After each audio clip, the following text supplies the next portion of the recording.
في ساعات الأولى فكأنما قرب بدنة ومن راح في ساعات الثانية فكأنما قرب بقرة ومن راح في ساعات الثالثة فكأنما قرب كبشا أقرنا ومن راح في ساعات الرابعة فكأنما قرب دجاجة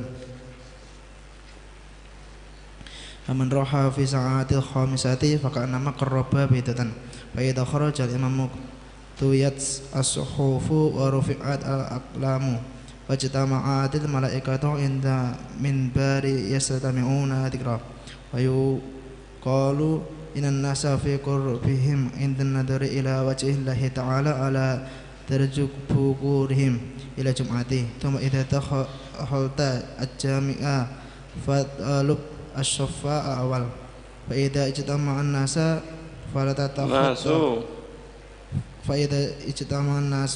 تتخطى فلا تتخطى رقابهم رقابهم ولا تمر بين أيديهم وهم يصلون وجالس في قرب حائط أو أسطنة حائط bukan khaid وجالس في قرب حائط أو أسطنة حتى لا يمر بين يديك ولا تقعد حتى تصلي التحيات وأحسن أن تصلي 4 ركعات تقرأ في كل ركعة بعد الفاتحة الإخلاص 50 مرة. نعم. Bismillahirrahmanirrahim. Alhamdulillahirabbil alamin wassalatu wassalamu ala sayyidil mursalin sayyidina maulana Muhammadin wa ala alihi wa sahbihi wa baraka sallim ajma'in. Dawana ta'lim wa ta'allum wal ifadah wal istifadah wan nafa' wal intifa' wal hath ala tamassuki bi kitabillah sunnati rasulih sallallahu alaihi wasallam dilalatan ilal huda ibtiga wajhi wa qurbi radhi subhanahu wa ta'ala.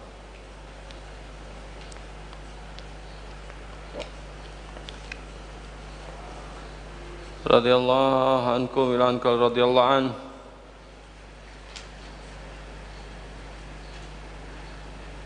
Thumma bakir ilal jami'i. Kemudian adab Jumat yang berikutnya adalah bersegera berpagi-pagi untuk pergi ke masjid jami'. Ya. Apa itu masjid jami'? Masjid jami' adalah masjid yang dipakai untuk Jumatan, ya. Masjid yang dipakai untuk sholat Jumat itu namanya masjid jami'. Apakah semua masjid itu pasti jami'? Enggak. Apakah semua masjid itu pasti wakaf? Iya. Berarti kalau ada masjid itu pasti wakaf. Kalau sudah dikatakan itu sebagai masjid, berarti berlaku hukum masjid. Maksudnya, kalau dipakai untuk iktikaf, sah, bisa. Perempuan yang lagi halangan, lagi haid, lagi nifas, ya, maka haram untuk tinggal menetap di masjid tersebut. Begitu. Walaupun kecil, masjidnya kecil, nggak apa-apa. Diwakafkan untuk masjid, maka jadi masjid. Oleh karenanya, seperti di Hadramaut, ya, kota seribu wali, di situ, di Hadramaut, di Tarim, itu biasanya mereka membedakan antara masjid dengan musola. Walaupun musola pun kalau diwakafkan jadi musola ya jadi wakaf tapi wakaf musola, bukan wakaf masjid, ya, wakaf musola. Lalu apa yang membedakan?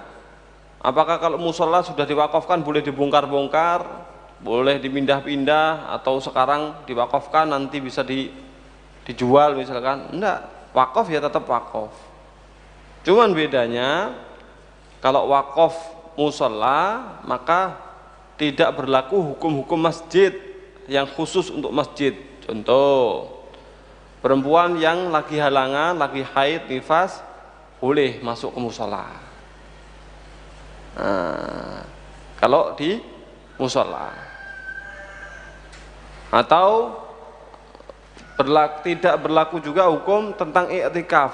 Menurut qaul yang mu'tamad, musola itu tidak bisa untuk i'tikaf, qaul mu'tamad. Walaupun ada juga ulama yang mengatakan boleh i'tikaf di dalam musola. Begitu. Oleh karenanya di sana ada beberapa tempat yang diwakafkan untuk menjadi masjid dan ada juga beberapa tempat yang diwakafkan untuk musola.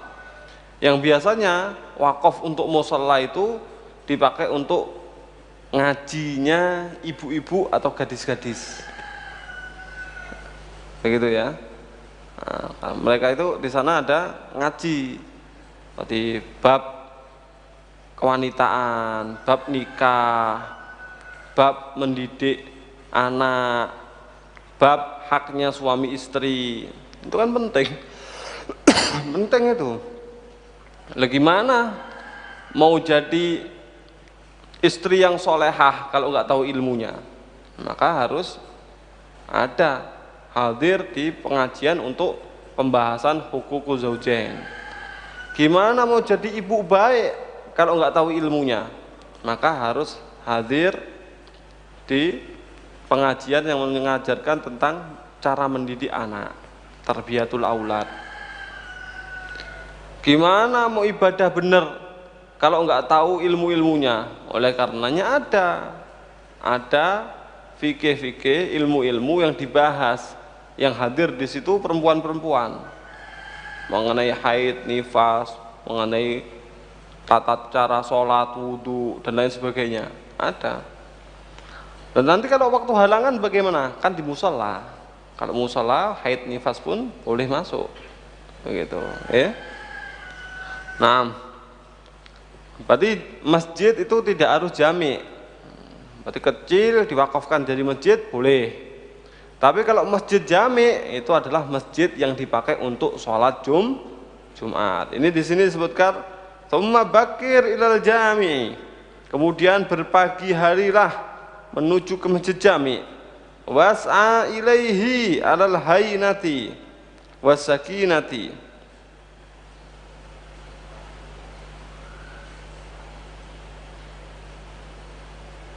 Alal hinati ya, alal hinati wasakinati. Dan kemudian berjalanlah menuju ke masjid jami' tersebut dalam keadaan pelan dan dalam keadaan sakinah, tidak dalam keadaan kesusu, gerusa-gerusu. Jadi tenang begitu. Perginya ke masjid itu dalam keadaan tenang, tidak tergesa-gesa. Ya, begitu. Faqad qala Rasulullah sallallahu alaihi wasallam, beliau bersabda, "Man raha ilal jumu'ati fi sa'atil ula." Siapa orang yang pergi menuju ke masjid untuk Jumatan di waktu yang pertama, faka'an nama qarraba badanatan, maka seakan-akan dia telah beribadah, mendekatkan diri dengan menyembelih dan menginfakkan satu ekor unta. Waktu ula itu bagaimana? Waktu ula itu ya mulai dari pagi hari subuh itu. Mulai subuh sudah di masjid yang kita sebutkan tadi itu. Subuh mandi untuk hadir di masjid. Maka orang ini berangkat ke masjid. Nah ini adalah waktu ula. Maka dia mendapatkan pahala seperti seakan-akan menginfakkan satu onta.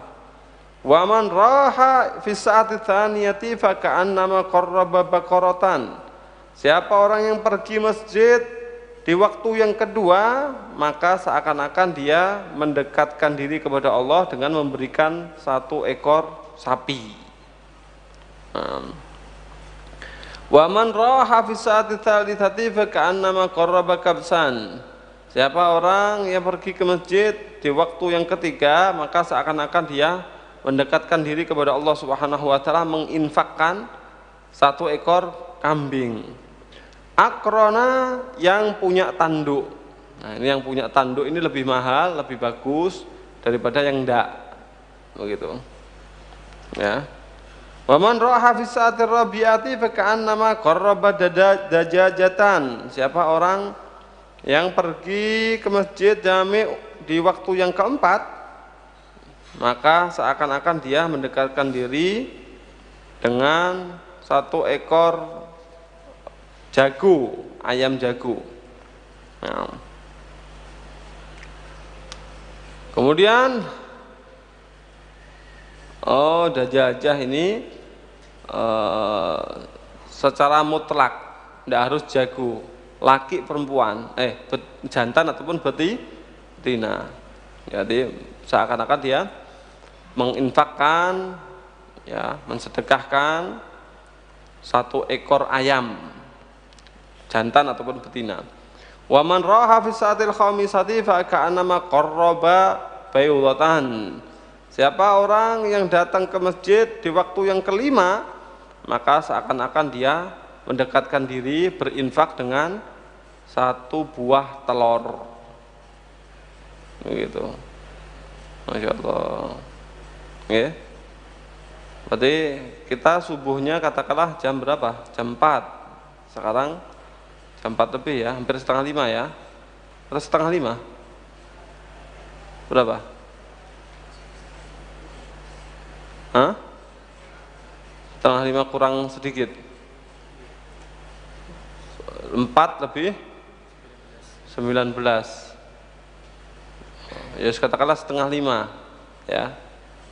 Setengah 5, terus kemudian azan dan khutbah itu kalau di sini biasanya jam berapa? Jam 12 kurang seperempat ya. Betul ya? Nah, berarti setengah 5, setengah 6, setengah 7, setengah 8, setengah 9, setengah 10, setengah 11, setengah 12. 12 lebih sedikit. Itu dibagi 5 jam. Dibagi 5. Berarti 2 jam lebih sedikit-sedikit ya. Betul ya? 2 jam seperempatan, 2 jam lebih sedikit. Maka waktu yang pertama setengah 5 sampai setengah 7. Setengah 7 sampai setengah 9 waktu kedua. Setengah 9. 2 jam ya. Setengah 5, setengah 6, setengah 7 betul. Setengah 7, setengah 8, setengah 9 betul. Setengah 10, setengah 11 itu waktu ketiga. Setengah 11, setengah 12. Ini berapa jam sih tadi? Setengah 5, setengah 6, setengah 7, setengah 8, setengah 9, setengah 10, setengah 11, setengah 12. Bukan 12, 7 jam ya, 7 jam ya. Nah, 7 jam lebih. 7 jam, 7 dibagi 5. Berarti 1 jam setengah kurang sedikit. Ya katakanlah 1 jam setengah ya. Berarti waktu yang pertama itu setengah 5 sampai setengah 5 jam 6. Waktu kedua jam 6 sampai setengah 8. Setengah 8 sampai jam 9. Jam 9 sampai setengah 11. Setengah 11 sampai jam setengah 12 tadi itu. Begitu. Berarti ini kita kelasnya semuanya telur ya. Kita semuanya kelas telur. Ya, karena kita datangnya di waktu yang kelima. Kadang-kadang telur cicak. Terlalu mepet sudah. Bukan hanya telur ayam, karena sudah sangat mepet dengan adzan. Nah, fa idza kharajal imamu kalau sudah imamnya itu keluar untuk naik ke mimbar, tawiyat as-suhufu wa rufi'atul aqlam, maka mushaf-mushafnya, buku tulisannya malaikat itu sudah dilipat. Kemudian pena-pena pencatat itu tadi onta, sapi, kambing, ayam, telur tadi sudah diangkat, tidak dapat lagi sudah, begitu. Wastamatil malaikatu indal minbar yastami'una dzikra. Kemudian malaikat yang nyatet tadi sudah pergi semuanya mendekat di mimbar. Untuk apa? Untuk mendengarkan khutbahnya tadi. Begitu. Berarti kalau datang, kalau imamnya sudah datang, sudah naik ke mimbar, berarti sudah telur pun nggak dapat. Telur pun nggak dapat. Nah, masya Allah, ya. Allah musta'an. Nah, ya Allah taufiq. Nah.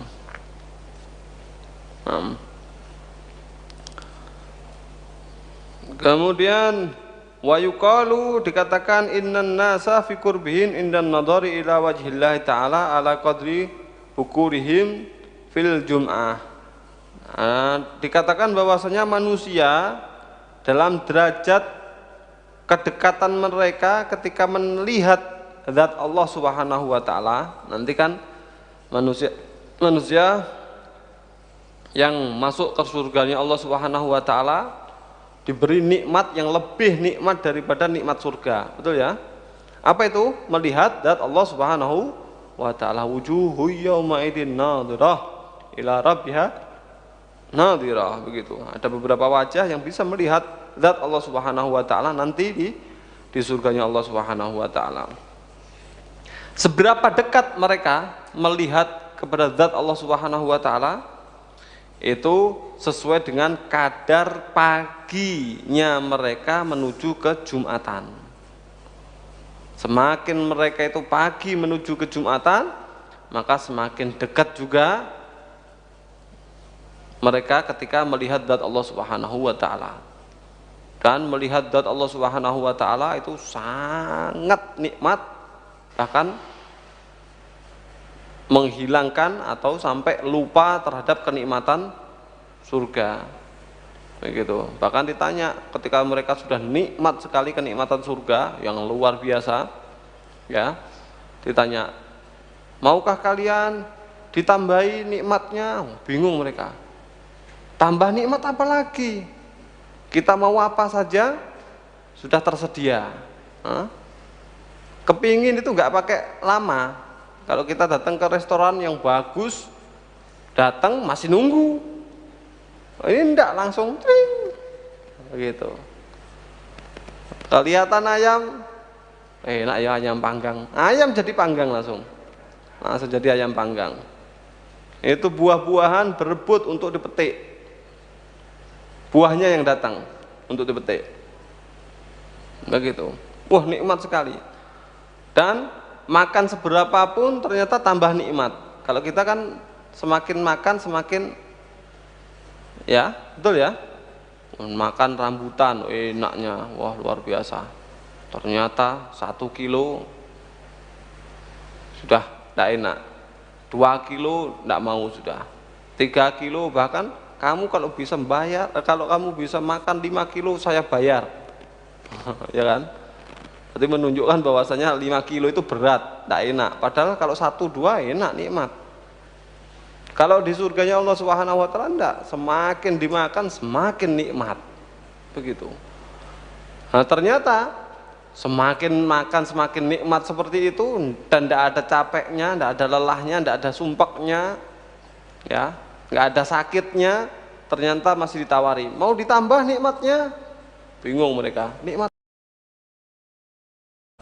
ternyata itu dikasih nikmat bisa melihat zat Allah Subhanahu wa taala. Oh, setelah melihat zat Allah Subhanahu wa taala, sudah paling nikmat adalah melihat zat Allah Subhanahu wa taala.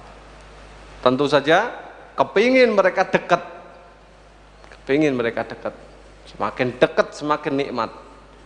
Tapi ternyata yang paling dekat ketika itu adalah orang yang paling awal berangkatnya ke masjid untuk sholat Jumat. Masya Allah. Ya. Nah.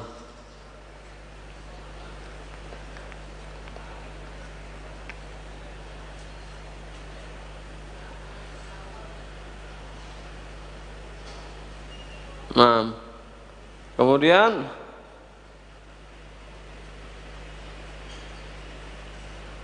yang adab yang berikutnya, tsumma idza dakhaltal jami'ah fatlub shaffal awal. Kalau kamu sudah masuk ke masjid jami', maka carilah shaf yang pertama. Ini yang biasanya salah ini. Berarti nyarinya yang di pojok-pojok, yang di belakang. Nah, ini adalah salah. Berarti urutan shaf yang paling bagus tentu saja imam. Setelah itu di belakangnya imam, tepat di belakangnya imam. Itu yang paling utama. Berikutnya makmum tapi di belakangnya imam. Kemudian semakin ke kanan, dari shaf awal semakin ke kanan sampai mentok, baru setelah itu semakin ke kiri sampai mentok, baru setelah itu shaf berikutnya, shaf kedua, shaf ketiga, shaf keempat. Berarti seharusnya kita kalau memang memungkinkan, kita bisa untuk berusaha nyari shaf pertama.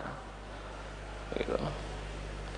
Fa idza ijtama'atin nasu fala tatakhatta riqabahum. Kalau sudah manusia berkumpul, maka jangan kamu langkah-langkai leher mereka, ngelangkai. Berarti sudah orangnya sudah jejer-jejer, sudah rapat, kamu lompat-lompat. Lompati leher-leher mereka, pundak-pundak mereka, jangan. Itu enggak akhlak, enggak adab, ya. Itu enggak bagus. Berarti kalau sudah masjidnya penuh, terus duduk di mana? Ya di shaf terakhir, ya, shaf yang paling depan yang bisa kamu capai. Berarti kalau memang shaf 1, 2, 3 sudah penuh, berarti ya mentoknya di mana? Ya shaf 4 berarti. Shaf yang paling depan yang bisa kamu capai, begitu ya. Jangan melompati orang-orang untuk pengen dapat shaf depan, akhirnya itu lompat-lompat di pundak-pundaknya orang itu. Jangan. Wala tamurra baina aydihim wa hum yusallun. Jangan kamu lewat di depan mereka dalam keadaan mereka masih sholat. Kalau mereka sholat, jangan kamu lewat di depan mereka. Gitu. Bahkan ini termasuk syariat menganggap sesuatu yang berat, ya, lewat di depan orang sholat. Ini termasuk dianggap sesuatu yang berat. Rasulullah SAW beliau bersabda, "Lau ya'lamul marru baina yadil musalli madza alaih, lakana ayaqifa arba'ina khair lahu min an yamurra baina yadayh." Seandainya seseorang yang lewat di depan orang yang sholat itu tahu dampak negatif atau hukuman yang akan dia dapatkan, maka dia pasti lebih baik berdiri nunggu 40 tahun daripada lewat di depan orang sholat. Bang, ini ada orang sholat, tapi saya mau ngambil sesuatu di sana. Nah, ada dia lewat di sana. Seandainya dia tahu, maka tidak mungkin dia lewat. Lebih baik nunggu. Tapi nunggunya lama. Lebih baik nunggu walaupun 40 tahun. Seandainya dia tahu hukuman, ya, yang akan didapatkan bagi orang yang lewat di depan orang yang sholat. Oleh karenanya kita disunahkan kalau kita sholat, ada orang yang mau lewat di depan kita, tangan kita itu kita bentangkan gini. Tahu-tahu ada orang mau selewat gini, kita hadang begini. Jelas ya? Nah, jangan lewat maksudnya, nanti dia akan tahu. Dan bahkan ini hukum fikih ya, dan bahkan ini hukum fikih. Seandainya ketika dia lewat kemudian diginikan tadi, terus ternyata ya kadang-kadang kan jatuh atau gimana, itu ternyata langsung meninggal ya, betul ya, kadang-kadang kan begitu ya. Ada orang katanya itu bercanda gitu, terus dipukul dengan sesuatu yang kecil gitu, tahu-tahu mati. Ada ya ajalnya gitu ya. Maksudnya ini seandainya ada orang sholat kemudian ini mau lewat di depannya kemudian dihalau begini, dihadang begini, ternyata sampai meninggal dunia, maka tidak bisa untuk minta hak kisos karena darahnya muhaddar, darahnya hadar. Begitu. Ini hukum fikih. Jelas ya? Kenapa? Karena dia menghalaunya ini adalah legal, sah. Ini adalah disyariatkan. Menghalaunya tadi, menghalanginya tadi. Seandainya maksa, ya ternyata maksa sampai terjatuh atau bagaimana sampai meninggal dunia, darahnya halal itu. Darahnya halal maksudnya kalau dia minta untuk kisos tidak bisa. Tidak bisa untuk minta kisos karena muhaddad. Ini berarti menunjukkan tasdid, menunjukkan sungguh-sungguh dalam larangan lewat di depan orang sholat. Oh berarti kalau ada orang sholat langsung dibunuh saja? Tidak begitu, tidak begitu, tidak begitu ya. Wah, ini jadi ekstrim nanti kalau salah paham ini. Nah begitu. Tapi ini menunjukkan orang yang lewat di depan orang sholat itu betul-betul dianggap besar oleh syariat. Dan bahkan kalau seandainya terjadi dihalau sampai meninggal dunia, seandainya, maka tidak bisa nuntut kisos karena darahnya muhaddar. Begitu. Nah, kemudian wajlis bi qurbi ha'utin au ustunatin.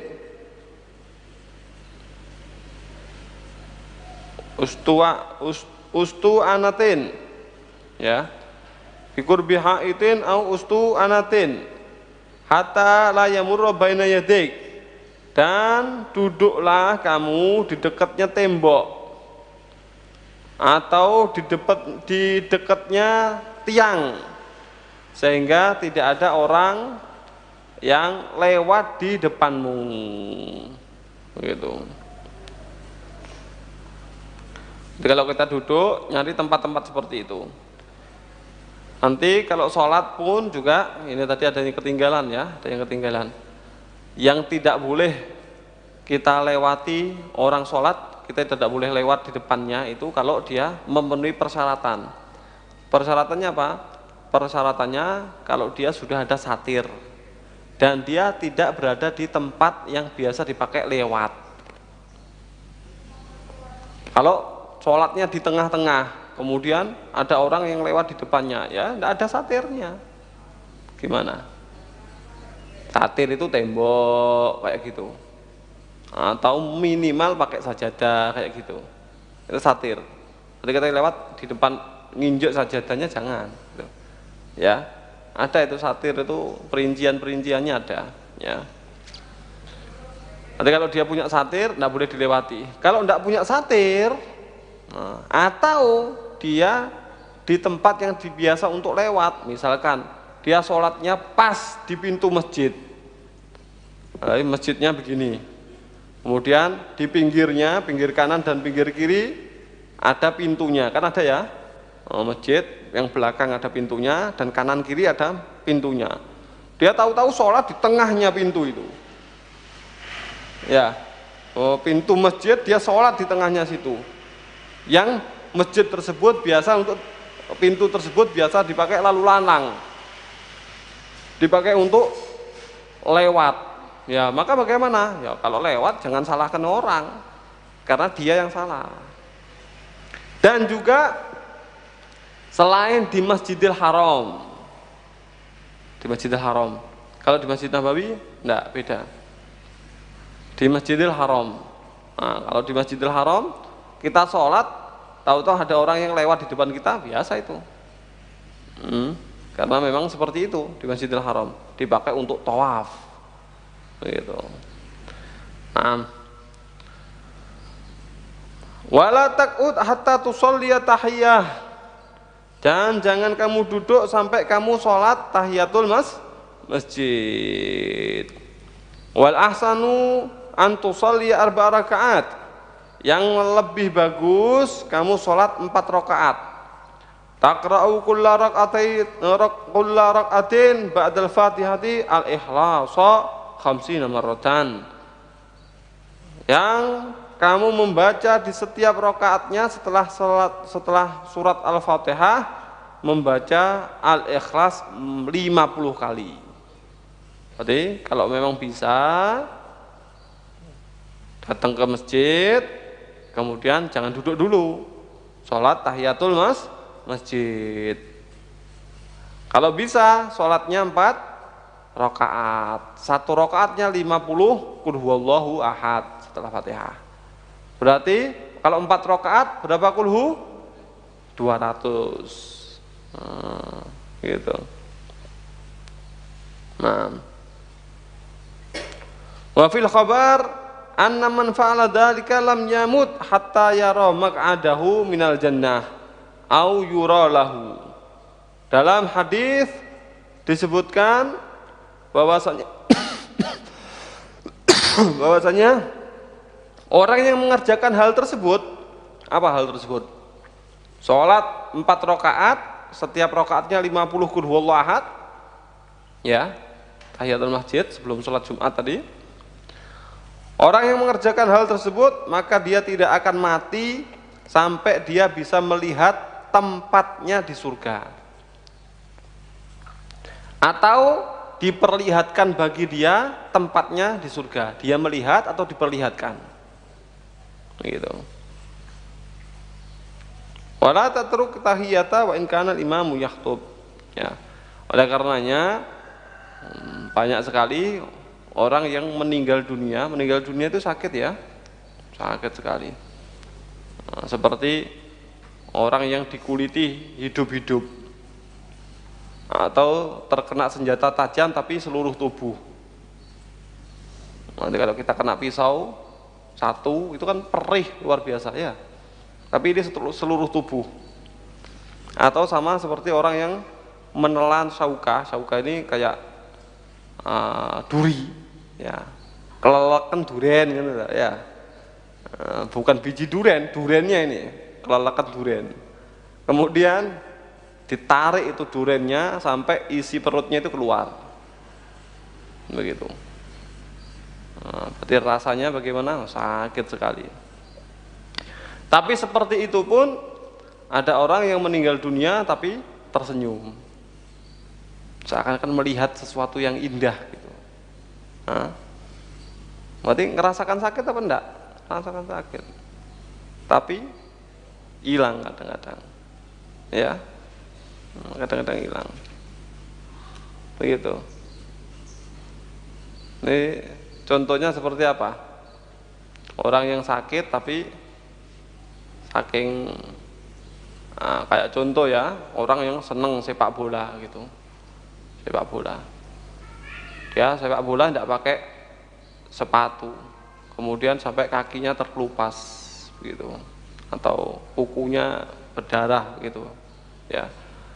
Tapi karena dia seneng terus itu dilanjutkan. Dia nggak rasakan itu. Nggak ada ya seperti itu ya, karena senangnya. Sakit apa enggak itu? Sakit, tapi dia enggak rasakan dulu karena senang.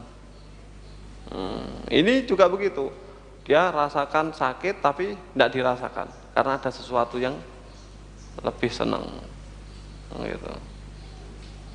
Begitu. Berarti kadang-kadang kita lihat orang yang meninggal dunia tapi tersenyum. Lihat dunia tapi meninggal dunia tapi tersenyum. Jadi karena mereka diperlihatkan tempatnya di surga, insyaallah. Di antaranya orang yang bisa mendapatkannya adalah orang yang sebelum sholat Jumat dia tahiyatul masjid 4 rakaat. Setiap rakaatnya berapa tadi? 50 kali qul huwallahu ahad. Insyaallah. Nah, Wala tatrukit tahiyyata wa in kana imamu yakhthub. Jangan tinggalkan tahiyatul masjid walaupun imamnya lagi khutbah. Walaupun imamnya sudah khutbah, kamu baru masuk, jangan langsung duduk. Enggak. Bagaimana? Tahiyatul masjid dulu. Tapi imamnya sudah khutbah, ini bagaimana? Tetap. Nah, cuman bedanya kalau sudah imamnya sudah khutbah, maka kita disunahkan untuk takhfif, disunahkan untuk meringankan, ya, meringankan. Maksudnya meringankan itu bagaimana? Kita ambil yang wajib-wajib saja, yang sunnah-sunnah ditinggalkan. Berarti Allahu Akbar, Bismillahirrahmanirrahim, ghairil maghdubi alaihim waladdallin, Allahu Akbar, Allahu Akbar, Allahu Akbar, Allahu Akbar, gitu. Yang penting fardu-fardunya, wajib-wajibnya dikerjakan. Jangan imamnya khutbah, Allahu Akbar, Bismillahirrahmanirrahim, Yasin, Al-Qur'anul Rahim, Yasin. Atau tadi itu, saya tadi belum qul huwallahu ahadnya, qul huwallahu ahad 50 kali. Enggak, itu kalau masih waktunya masih panjang. Ya. Semuanya itu ada tuntunannya, semuanya itu ada ilmunya. Berarti kalau khotibnya sudah mulai khutbah, sudah mulai naik ke mimbar, maka kita baru datang, maka jangan duduk dulu, tetap tahiyatul masjid. Tapi tahiyatul masjidnya ditakhfif, lakukan yang fardu-fardu saja, sunnah-sunnah ditinggal. Ya begitu itu.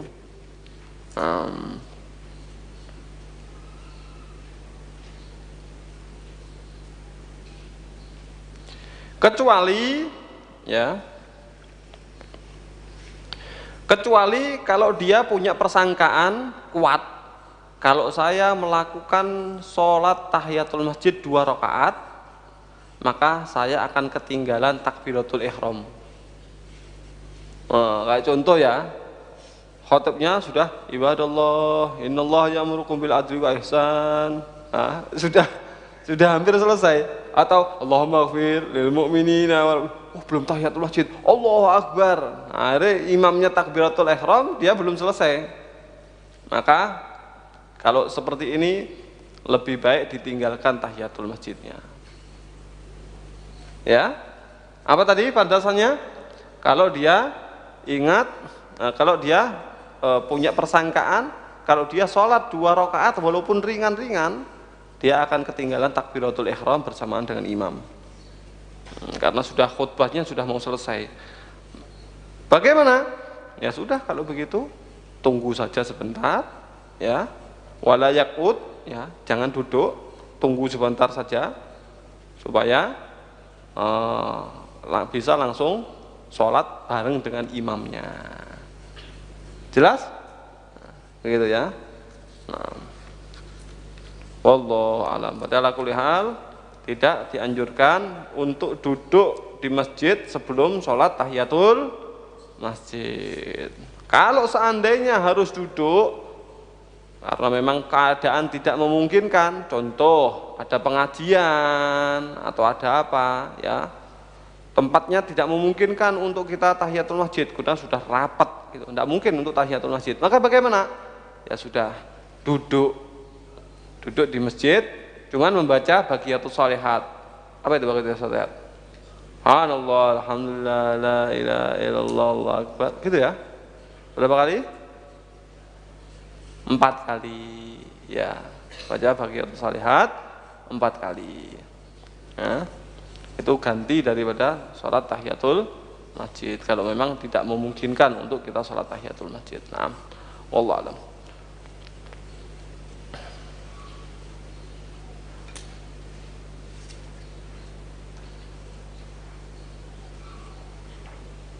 Hadratin Nabi Muhammad sallallahu alaihi wasallam. Fatihah.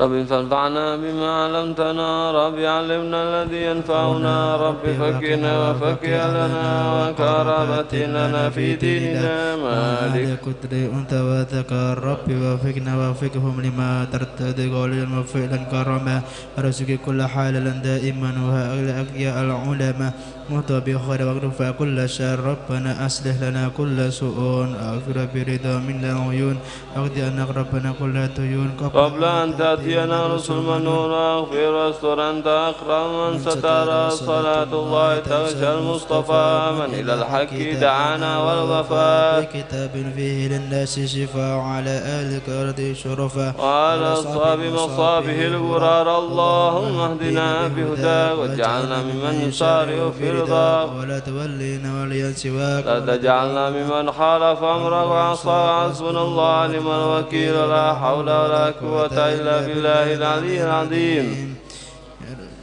محمد وعلى وصحبه وسلم يا ربنا اعترفنا أننا أسرفنا لنا أسرفنا أتب علينا توبة تفسر لكل حوبة فاستر على عوراتي وآمن رعاتي والدنا ربي ومولدنا والآل والإحان سائر حلاني وكل ذي محبة أجر ذي مصبة والمسلمين أجمع من ربي أسمى فضلا فرجدا منا لبك دساب منا بالمصطفى رسولنا بكل سهل صلنا وسلم ربي عليه حن الحبيب عليه وصحبه عدد دسه صحبه والحمد لله في البدء والدناء سبحان الله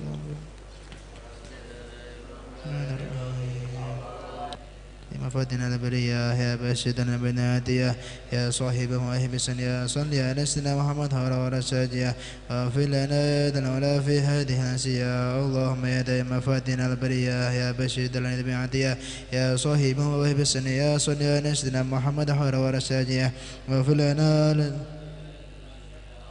يا دائم مفادنا البرية يا باشدنا بنادية يا صاحب مواهب السنية سيدنا محمد ورا ساجيا واغفر لنا يا ذا العلا في هذه الأنسية اللهم يا دائما فادنا البرية يا بشير الهدي بعدية يا صاحب مواهب السنية صل على سيدنا محمد